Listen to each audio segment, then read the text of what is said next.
We're in northeast Texas on Lake Athens with Wade and James. Anglers often have to use a variety of baits to start the day, and so far, Wade and James have thrown everything but the kitchen sink at these picky little fish in order to get one to bite. From topwaters to crankbaits, buzzbaits and frogs, soft plastics and more, it wasn't until James threw a swim jig that they finally reeled in their first catch of the day.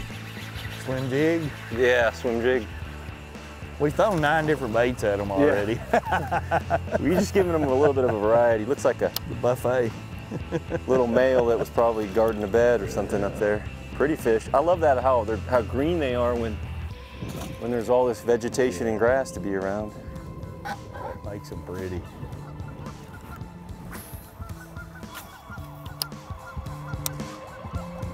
Any bite is a good bite.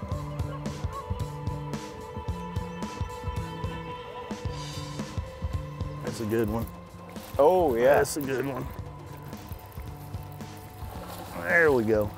I like it when the first bite's a good one. Yeah, James. that's an icebreaker. You want me to grab him? You got him. I'll get him. Oh, yeah. That's a good one. He got bigger as he got here. They usually shrink, don't they? Yeah, they do. Unfortunately, they seem to do that. I thought it was about a 3-pounder, and he grew a little bit. Pretty fish. Hey, don't do that. He's mad. Making pretty TV. Nice. That little swim bait is the go-to, isn't it? It is for me. You know, I'm gonna throw my little wacky rigs around and throw my little swim bait, and you know, when it gets into that 58 to 64 degree water temperature, it just, you know, almost when I can't get bit, you know, there's something about it, confidence. And we've had 2 bites. You caught one on a swim jig, you know, and I had a little bite over there, but you know, that's some. But I think yours would have ate my swim jig. I didn't say that. I didn't say that. Springtime bass fishing, whenever I think of it, I always think, man, it's gonna be awesome. We're gonna catch them on moving baits, and they're gonna be aggressive. They're gonna be shallow where I like to target them. But a lot of times they might throw you for a loop, because right before they go on the beds, there's a period there where kind of get tough. And then again, once the majority of the fish that are up lock on the beds, it can be even tougher to really get on a pattern. And so you really have to kind of slow down, work your presentation diligently in a given area that you might actually visually see a bass, but you might not. It may just be around a likely looking area, fishing it super slow, maybe even have to drop down to finesse type presentations and lighter line. So it's real important to keep an open mind. A lot of times you have a day like this where it's windy and overcast or cloudy, and you think, man, we're gonna smash them. But you may have to work for every bite. So keep an open mind out there and stay at it. There's one. There he is. I was just like, you gotta catch one in there. Yeah, I was just saying, I'm kind of surprised they're not more aggressive. And then he just came up and swirled on it. I mean, that kind of a strike is something where I could just do it the rest of the day. Yeah. Just hoping to get one more like that. I agree. That's a lot of fun. That never gets old. No. There we go. I think you called it. You said we'd catch 2 of them in here. Right? That's another nice one. So, all these East Texas lakes, they're chunky when you get in these lakes in this area. Yeah, it's there's so many different places to go too. Yeah. So. One of the hidden gems in East Texas is Lake Athens. It's a favorite of mine. It's about 40 minutes from where I live. Texas Parks and Wildlife has really done a great job of managing this fishery. Lots of habitat, whether it's haygrass, hydrilla, eelgrass, but you also have boat docks, and later on in the year, lily pads. This place is chock full of bait fish, threadfin, and then even bluegills and crappie. So it's just a really healthy fishery. And even though it gets a lot of pressure, it's a great place to go get a bite, and also you have the opportunity to catch a fish of a lifetime. My 3 favorite baits for fishing in the springtime when the fish are on beds. Number 1, I would say I'd want something that I can cover water with, and that might be a swim jig or maybe a swimming type worm. That's something I want to use so that I can move through areas efficiently and cover water till at least I get a first strike or maybe a follow or one bumps it. Then when I'm in and around areas, I want to slow down and either pitch a creature bait, something like a Gary Yamamoto flapping hog, or some type of a soft plastic bait like a Senko on a Texas rig. The other bait that I want to fish is a wacky rig, and whether it's a 4-inch or a 5-inch Yamamoto Senko, or even a finesse type worm, fished wacky. Those are going to be the 3 different types of presentations that I've found out work really well when the fish are up there in the springtime and spawning. Little guy. That's a crappie. Oh, it's crappie. It sure is. They'll catch all of them. Yeah. Fish fry. Fish fry. Well, that fish hit it so hard. Really? That's the best bite of the day. It was like, whack.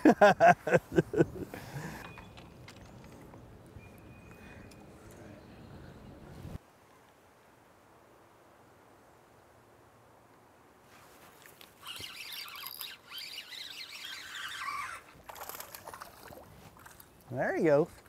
Woohoo! Never gets old when you're up there looking at them and No. real clear water like this. Pretty colors.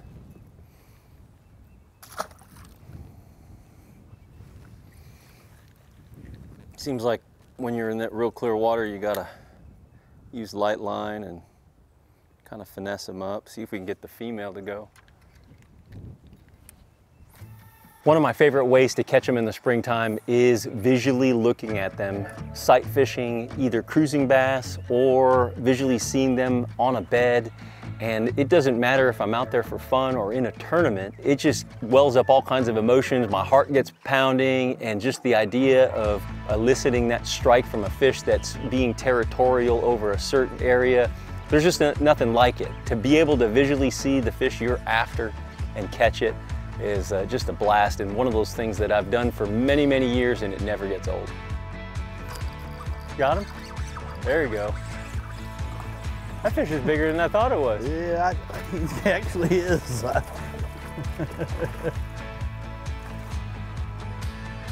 Where'd you get that one on, Wade? A little wacky. I had to twitch it over him about 5 times. He kept biting the tail. Like, I think he finally got it. So that's so fun. I mean, like you said, this lake has a lot of clear water and sets up nice for it. That was fun. That never gets old.